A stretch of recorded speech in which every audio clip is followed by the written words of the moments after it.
TRS కార్యకర్తలు నాయకులే ఉన్నారు. ఈరోజు బాల్క సుమన్ని అరెస్ట్ చేయడం వెనుక రాజకీయ కుట్ర ఉంది అని చెప్తున్నారు. దాదాపు ఆ టైంలో బాల్క సుమన్ని అరెస్ట్ చేసేటువంటి సమయంలో కూడా చాలామంది కార్యకర్తలు నాయకులు అడ్డుకునేటువంటి ప్రయత్నం చేశారు, పోలీసుల్ని అరెస్ట్ చేయొద్దు అని. కానీ పోలీస్ కార్లో బాల్క సుమన్ని తీసుకొని పోలీసులు నాంపల్లి పోలీసులు తీసుకువెళ్లారు. సో ఈరోజు అటు బాల్క సుమన్ని తీసుకువెళ్ళిన తర్వాత ఇటు బీఆర్ఎస్ నాయకులు పెద్ద ఎత్తున చర్చ నడుస్తుంది. అసలు ఎందుకు అరెస్ట్ చేశారు గతంలో అని చెప్పేసి ఇప్పుడు అటు తీసుకువెళ్లారు బాల్క సుమన్ని. సో ఏమేమి సెక్షన్స్ కింద కేసులు నమోదు చేశారు? ఇప్పుడు ఈ సెక్షన్స్ ఏదైతే ఉందో 326G ఉంది, 351 క్లాస్ 3 ఒకటి, 353 ఉంది, 55 ఉంది, 61 ఏదైతే కాన్స్పిరసీకి సంబంధించిన సెక్షన్ ఉంది, ఇంకొకటి సెక్షన్ 4 ఆఫ్ PDPP యాక్ట్ ఉంది. అయితే ఈ సెక్షన్స్ కూడా ఏవి కూడా ఈ కేసుకి వర్తించవు. అలాంటి చర్యలు ఏమీ జరగలేదు. ఒకవేళ ఏదన్నా బిల్డింగ్ని, గవర్నమెంట్ బిల్డింగ్స్ని కానీ, చర్చ్లని, టెంపుల్ని, మాస్క్ని ఇట్లా ఏదన్నా ధ్వంసం చేస్తే ఎక్స్ప్లోజివ్తో ఇది అంటే ధ్వంసం చేసినప్పుడే ఆ సెక్షన్స్ అప్లికబిలిటీ వస్తుంది. And section 4 of PDPP act ఎప్పుడు పెడతారు? ఏదన్నా బస్సు కానీ పబ్లిక్ ప్రాపర్టీ అంటే గవర్నమెంట్ ప్రాపర్టీ డ్యామేజ్ అయినప్పుడు పెడతారు. మీకు అందరికీ తెలుసు అట్లాంటిది ఏం జరగలేదు. ఇట్లా తప్పుడు కేసులు పెట్టి అనవసరంగా పోలీసు వ్యవస్థ యొక్క వాళ్ళ టైంని, కోర్టు యొక్క అమూల్యమైన టైంని ఎందుకు వేస్ట్ చేస్తున్నారో అర్థం కావట్లేదు. ఇప్పుడు సెక్షన్ 326G ఉంది, అది ఏంటంటే 10 years పనిష్మెంట్. అది కావాలని చెప్పి పెట్టారు. కానీ అది ఎప్పుడు పెడతారు? ఎప్పుడైతే burning or blowing up a house, temple, mosque or church or any dwelling properties ఉంటాయో అప్పుడు. అట్లాంటిది ఏమైనా జరిగిందా? ఏదైనా కాలిపోయినా ఇప్పటివరకు ఏదైనా పేల్చడం జరిగిందా? ఎందుకు పెట్టిందా సెక్షన్ మరి? సో ఇట్లాంటి సెక్షన్సే ఉన్నాయి అన్ని. కుట్రకు సంబంధించిన సెక్షన్ పెట్టిరు. ఏం కుట్ర జరిగింది? ఏం ఫండింగ్ చేసిరు? ఏమైందని చెప్పి ఏదైనా యాక్ట్ కమిట్ అయిందా? ఏదైనా క్రైమ్ ఎప్పుడైతే కమిట్ అవుతుందో అప్పుడే అది అఫెన్స్గా మారుతుంది. అప్పుడే కదా సెక్షన్ ఆఫ్ లా ఇంపోజ్ అవుతుంది. అట్లాంటిది ఏం లేనే లేదు అసలు. జైలు శిక్ష అమ్మా. ఇప్పుడు PDPP యాక్ట్ లో అప్ టు 5 years జైలు శిక్ష ఉంది. అది ఎప్పుడు బస్సులని కాల్చినా, గవర్నమెంట్ ప్రాపర్టీలని అంటే కాల్చినా, పేల్ చేసినా సెక్షన్ పెడతారు. అట్లాంటిది ఏం జరగలేదు కదమ్మా. జరిగిన తర్వాత పెట్టాలి. మేము ఇవన్నీ విషయాలను కూడా కోర్టు వారి ముందు సమర్పిస్తాము. And we have confidence that remand reject అవుతుంది. ఫస్ట్ అయితే నాంపల్లి పోలీస్ స్టేషన్ కి తీసుకెళ్లారు. ఇంకా అక్కడ నుంచి వాళ్ళకి పైనుంచి ఏ విధంగా ఇన్స్ట్రక్షన్స్ వస్తే ఎక్కడెక్కడో తిప్పి ఏ టైంకి మరి కోర్టు వరకు తీసుకొస్తారో చూడాలి. కోర్టు వారి ముందు ఒక 5 లోపల అయితే ఆ కోర్టుకి తీసుకొస్తారు. కంప్లీట్ గా వీళ్ళు పెట్టినటువంటి సెక్షన్స్ 5 సంవత్సరాల వరకు జైలు శిక్ష ఉంటుంది. కానీ ఎక్కడ పబ్లిక్ ప్రాపర్టీని ధ్వంసం చేయలేదు, ఎలాంటి కుట్రలు జరగలేదు. కానీ 5 ఏళ్ల వరకు జైలు శిక్ష పడేటువంటి సెక్షన్స్ పెట్టారు. ఈరోజు సాయంత్రం వరకు కోర్టులో హాజరుపరిచేటువంటి అవకాశం ఉంది. నాంపల్లి పోలీస్ స్టేషన్కి తీసుకెళ్తున్నామని చెప్పేసి బాల్క సుమన్ని తీసుకెళ్లారు అని చెప్తున్నారు. ఇంకా మరికొంతమంది బీఆర్ఎస్కి సంబంధించినటువంటి నాయకులు ఉన్నారు, వాళ్ళతో ఒకసారి మాట్లాడదాం. ఎందుకంటే ఉదయం నుంచి బాల్క సుమన్ ఉత్కంఠకు తెరబడిందనే చెప్పుకో. సెక్షన్స్ కింద నమోదు చేయడం అనేది ఎలాంటి కుట్రలు జరగలేదు. కేవలము కుట్రపూరితంగానే సెక్షన్స్ పెట్టారు. జైలు శిక్ష పడేటువంటి సెక్షన్స్ పెట్టారు అని అంటే ఇది రాజకీయ కుట్ర అని చెప్తున్నారు. ఈరోజు సాయంత్రము కోర్టులో హాజరు పరుస్తారా లేదంటే జడ్జి ఇంటికి తీసుకెళ్లి హాజరు పరుస్తారా అనేది చూడాలి. అసలుకి నాంపల్లి పోలీసులు ఇక్కడికి వచ్చినప్పుడు మీకు ఏం చెప్పారు? మేము పార్టీ ఆఫీస్ లోపలికి రాము. మేము సామరస్యంగా వాళ్ళ దగ్గర అరెస్ట్ వారెంట్ లేదు, మేము రాము. ఖచ్చితంగా మేము ఆయన బయటకు వచ్చిన తర్వాత అరెస్ట్ చేస్తామన్నారు. అరెస్ట్ చేసే విధానంలో మేము ప్రొటెక్ట్ చేయడానికి పోయినప్పుడు, ఇవన్నీ అక్రమ కేసులను ప్రొటెక్షన్ చేయడానికి పోయినప్పుడు నాపై పోలీసులు తీవ్రంగా తోసేశారు. ఆ తోపులాటలో నాకు ఆ డివైడర్ జరిగి తల పలిగింది భయంకరంగా. పోలీసులకి లొంగిపోయాడా? పోలీసులు అరెస్ట్ చేశారు. బాల్క సుమన్ పోలీసులకు చట్టాన్ని గౌరవించి లొంగిపోయాడు. పోలీసులు అరెస్ట్ చేయలేదు. ఇది నిశ్చయమైన నిజం. ఇది మీరు కూడా దానికి సాక్ష్యం. అంటే బాల్క సుమన్ని ఎక్కడికి తీసుకువెళ్తున్నామని పోలీసులు చెప్పారు. ఫర్దర్ గా మీరు ఏం చేయబోతున్నారు? పోలీసులు మాకేం ఇన్ఫర్మేషన్ లేదు, అదంతా లీగల్ టీం చూసుకుంటుంది. ఫర్దర్ది ఈ ఉద్యమాన్ని త్రివేతలు దాల్చి మేము మన కాంగ్రెస్ ప్రభుత్వాన్ని నిలదీయడం ఖాయమని చెప్తున్నాం. మెడల్ వంచడం ఖాయం.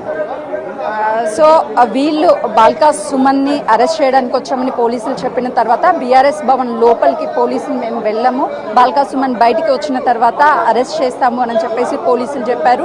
ఇక్కడ ప్రెస్ మీట్ నిర్వహించిన తర్వాత బాల్కా సుమన్ బయటికి వచ్చినటువంటి టైంలోనే పోలీసులు కంప్లీట్గా అదుపులోకి తీసుకుని నాంపల్లి పోలీస్ స్టేషన్కి తీసుకువెళ్లారు. అయితే ఈరోజు సాయంత్రం వరకు బాల్కా సుమన్ని విచారిస్తారు పోలీసులు. సీసీ ఫుటేజ్తో పాటు కొంత ఏఐ క్రియేట్ చేసిన వీడియో, తన మాట్లాడిన వీడియో కాదు అని చెప్పేసి కొంతవరకు సమర్థించుకునేటువంటి ప్రయత్నం చేశారు. వాటికి సంబంధించి ఎవిడెన్స్ను ఆల్రెడీ పోలీసులు కలెక్ట్ చేశారు కాబట్టి సో ఆ వీడియో ఆధారంగా విచారించేటువంటి అవకాశం ఉంటుంది. ఇందులో మేజర్గా మిలిటెంట్ ఉద్యమాలు చేయండి అని చెప్పేసి కార్యకర్తలకి పిలుపునివ్వడం, రైళ్లని మొత్తం బ్రేక్ చేయండి, జిఎం ఆఫీసుల్ని కాల్ చేయండి అని చెప్పేసి వివాదాస్పద వ్యాఖ్యలు చేసినటువంటి బాల్కా సుమన్ని పోలీసులు అరెస్ట్ చేసి తీసుకువెళ్లారు. ఈ మూడింటి విషయాల మీదే పోలీసులు అయితే విచారించేటువంటి అవకాశం కనిపిస్తుంది. రోహిత్, రైట్ సుజాత, మళ్ళీ నేను మీ దగ్గరికి వస్తాను. ఒకసారి మా ప్రతినిధి రానా కూడా మనకి అందుబాటులో ఉన్నారు.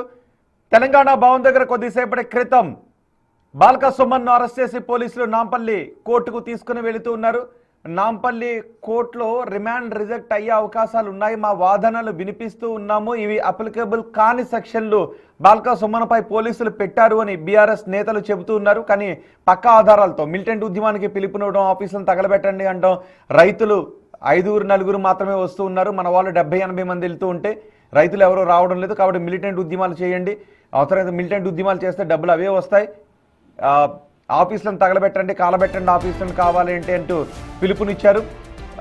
అయితే ఈ వీడియోను బీఆర్ఎస్ నేతలు ఖండిస్తూ ఉన్నారు. మేము అలా మాట్లాడలేదు, ఇది ఏ వీడియోలు అంటూ ఉన్నారు. కానీ పోలీసులు మాత్రం ఇలా మాట్లాడారంటే పక్కా ఆధారాలు ఉన్నాయి, పూర్తి ఆధారాలు వీడియో ఆధారంగా తర్వాత మేము ఎంక్వైరీ చేసి పూర్తి సమాచారాన్ని సేకరించున్నాం. ఇలాంటి పిలుపునివ్వడం సంఘ విద్రోహ శక్తులకు ఊతమిచ్చినట్టే అవుతుంది ఇలాంటి పిలుపులు అంటూ పోలీసులు అంటూ ఉన్నారు. అందుకే బాల్కా సుమన్ను అరెస్ట్ చేసి నాంపల్లి కోర్టుకు తరలిస్తూ ఉన్నారు. మా ప్రతినిధి రానా ఉన్నారు. రానా, అరెస్ట్ తర్వాత పరిణామాలు ఏంటి? బీఆర్ఎస్ నేతలు ఏమంటూ ఉన్నారు? ఇప్పుడు నాంపల్లి కోర్టు దగ్గరకు తీసుకుని వచ్చారా? అంటే మొదటిగా నాంపల్లి కోర్టు కంటే ముందు నాంపల్లి పోలీస్ స్టేషన్ కి తీసుకెళ్తున్నారు. అక్కడ కొంత దాదాపు ఒక అరగంట పాటు కూడా అతన్ని విచారించిన తర్వాత కోర్టులో, అంటే ఇప్పుడు వేసవికాలం సెలవుల్లో ఉన్నాయి కాబట్టి అక్కడ జడ్జి ఎవరు అందుబాటులో ఉన్నారు, ఏ కోర్టు అన్నదాన్ని కూడా మరి కాసేపట్లో మనకు పూర్తి వివరాలు వచ్చే అవకాశం ఉంది. సో ఆఫ్టర్ ఇక్కడ ఎగ్జామిన్ చేసిన తర్వాత మాత్రమే ముందుగా కోర్టులో బిఫోర్ ప్రొడ్యూస్ చేసే ముందు ఉస్మానియా హాస్పిటల్కి వెళ్ళి వైద్య పరీక్షలు చేసే అవకాశం ఉంది. సో దానికంటే ముందు ఇక్కడ కొన్ని క్వశ్చన్స్ కి ఆయన ఆన్సర్ చేయాల్సిన అవసరం ఉంది కాబట్టి కొన్ని ఫార్మాలిటీస్ ఉన్నాయి స్టేషన్ లో. ఆ ఫార్మాలిటీస్ అయిపోయిన తర్వాత బాల్కా సుమన్ని రిమాండ్ కి అయితే తరలించబోతున్నారు. సో కాకపోతే వీళ్ళు చెప్తున్నటువంటి అంశం, ఎందుకంటే ఇప్పటికే లీగల్ గా సంబంధించిన టీం అంతా కూడా హైకోర్టుని మేము ఆశ్రయించాము, ముందస్తు బెయిల్ కోసం మేము ప్రయత్నిస్తాము, అది ఇప్పుడు ఇవాళ లోపల బెంచ్ మీద నిజానికి ఈ రోజు సాటర్డే, ఒకవేళ వెకేషన్ బెంచ్ ఉన్న దాదాపు వర్క్ చేసే అవకాశం ఉండదు. రేపు సండే. సో పోలీస్ స్టేషన్ దగ్గర తీసుకువెళ్ళిన తర్వాత జడ్జి నివాసం దగ్గరకు తీసుకుని వెళ్ళి బహుశా రిమాండ్కి పంపించే అవకాశం ఉంటుందా? లేదు ఈ రోజే బెయిల్ పిటిషన్ మూవ్ చేయడానికి ఏమైనా ప్రయత్నాలు చేస్తున్నారా? అలాంటి అవకాశం ఏమైనా ఉందా?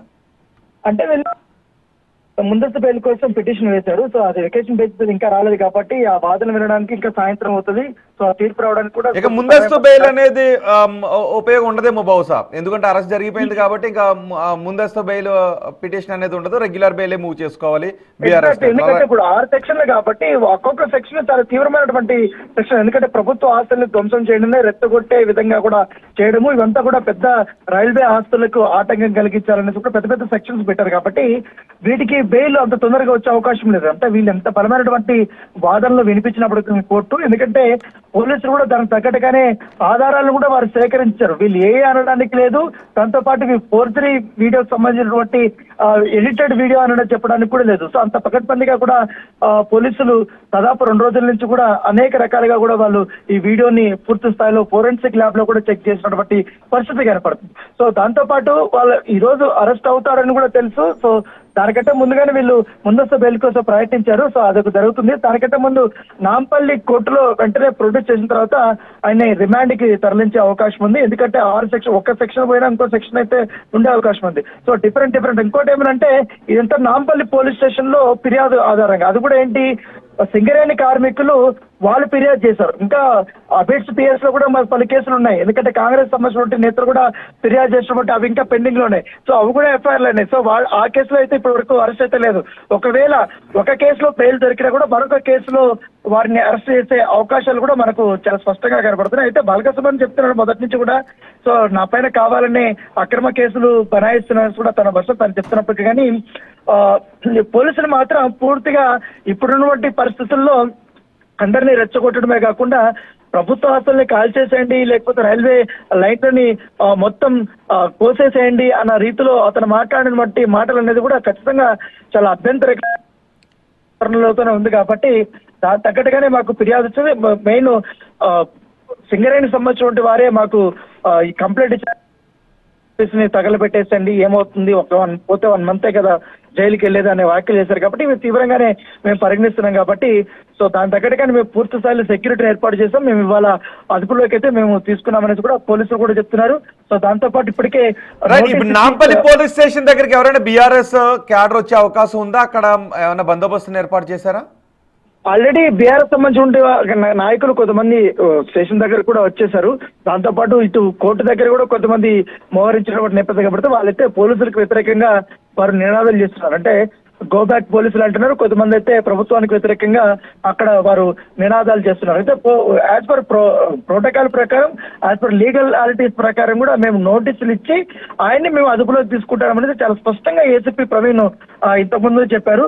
సో దాంతో పాటు ఇప్పుడు ఎవరు కూడా పోలీసులు తీసుకున్నటువంటి చర్యలకు అడ్డు తగలవద్దని కూడా ఆయన ముందుగానే చెప్పారు. సో కావాలని మీరు మమ్మల్ని అడ్డుకోవడం వల్ల కూడా మళ్ళీ కేసులు పెడతాం నేపథ్యం. కాకపోతే అరెస్ట్ ఎట్లాగో కన్ఫర్మ్ అని తెలిసింది కాబట్టి బాల్క సుమనే మీడియాతో మాట్లాడిన తర్వాత అతనే పోలీసులు వద్దకు వచ్చారు. సో అతన్ని ఇప్పుడు ప్రస్తుతం అరెస్ట్ చేసుకుని నాంపల్లి పోలీస్ స్టేషన్ కి అయితే తీసుకెళ్తున్న పరిస్థితి.